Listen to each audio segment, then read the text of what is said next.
All right, let's dive right in. Today, we're going to tackle one of life's most uncomfortable truths, an idea pulled straight from our source material, our constant search for meaning in a universe that, well, might not have any to give. It's a journey into what's called the meaning void, and it starts with a few things that are pretty tough to hear. So let's just rip the Band-Aid off. Here's the most basic, undeniable fact of your existence. It doesn't matter who you are, what you've done, your time here is limited. You're going to die. And because of that, everything you work for, every single achievement, every memory you create, all of it is on a clock. It's all going to fade away. Eventually, it'll be like you were never even here. And if you want to zoom all the way out, even the universe itself isn't forever. The current science points to an eventual heat death, where all the stars burn out and the entire cosmos just fades to nothing. So, that's the big one, isn't it? If everything, you, me, our greatest accomplishments, the whole shebang, is just temporary, it forces you to ask this really terrifying question. Did any of it ever really matter in the first place? Let's start by really defining what our source calls the meaning void. This is that gut punch of a realization that maybe, just maybe, there's no grand purpose to any of this. This quote just nails the central problem, doesn't it? As humans, we're hardwired to look for meaning. It's what we do. We need things to have a point. But what happens if you're a creature that needs meaning and you're born into a universe that is just silent? That fundamental mismatch, right there, is the issue. Okay, so to really get a handle on this void, we first have to tear down the walls we build to protect ourselves from it. And our source suggests we begin with the big one, our sense of importance in the grand scheme of things. Let's just start with a number, 100 billion. Now that's not stars, that's not planets, that's the estimated number of galaxies in the observable universe. It's a scale that is literally impossible for our brains to actually comprehend. And if that wasn't enough, inside all of those galaxies, there are about 10 sextillion stars. That's a 1 followed by 22 zeros. Our whole world, all of human history, everything you've ever worried about, is happening around just one of those.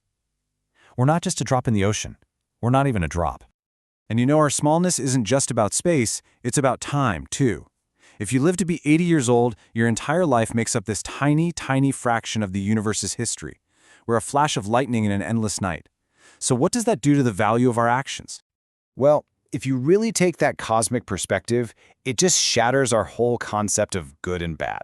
From the universe's point of view, building a hospital or destroying a city are just atoms moving around. There's no cosmic scoreboard. The universe simply doesn't care.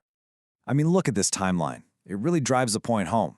Let's say you do something incredible. You cure cancer. Amazing. You're a hero. But fast forward a few centuries, and you're just a name in a history book. A few thousand years later, you're gone. And in a few billion years, the sun swallows the earth, and every trace of you and everyone else is just gone. Your legacy is like a sandcastle against the tide.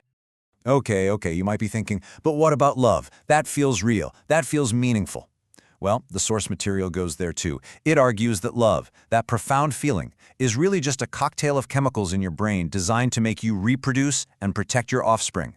To us, it feels like everything. To the universe, it's just biology. So all of this leads us to the philosophical core of the problem, a concept a philosopher named Albert Camus really dug into, what he called the absurd. So, what is the absurd? It's crucial to get this right. It's not just saying life is meaningless. It's the clash. It's the conflict, the tension between our desperate need for answers, for purpose, and a universe that just stares back at us in cold silence. You can see the two sides of the fight right here. On one side, us, screaming why into the dark. On the other side, the universe, which doesn't even notice we're screaming. That gap between what we want and what we get, that's the absurd. And Camus had the perfect metaphor for this, the Greek myth of Sisyphus. This poor guy was doomed to push a giant boulder up a hill, but every time he got to the top, it would roll all the way back down. And he had to do it again, forever. Sound familiar? That, our source argues, is our life, a repetitive, pointless struggle that ultimately gets erased. And maybe the most brutal part of this whole idea is what it says about our pain. We love to think our suffering has a purpose, that it builds character. But from this cosmic viewpoint, nope. It's just as random and meaningless as our joy. It happens, and that's it. Okay. Wow. That was a lot. I know, it's bleak stuff, but hang on because this is where the entire argument does a complete 180. This is where it gets really interesting.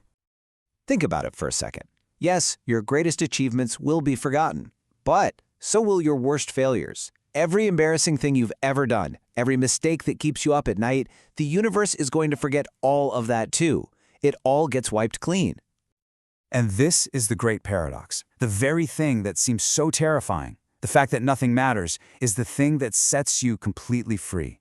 Suddenly, you're free from your past, from what other people think, from trying to live up to some grand cosmic plan that doesn't exist. You are terrifyingly, wonderfully free. So, what do you do with that freedom? Just curl up in a ball? No.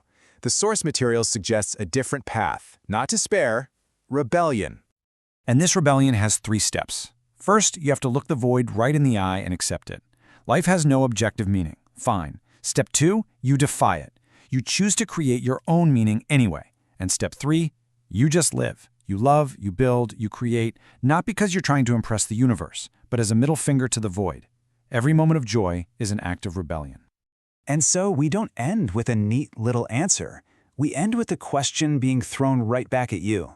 If all this is true, the void, the absurdity, the freedom, what are you going to do with your brief, beautiful, and totally meaningless moment in the sun?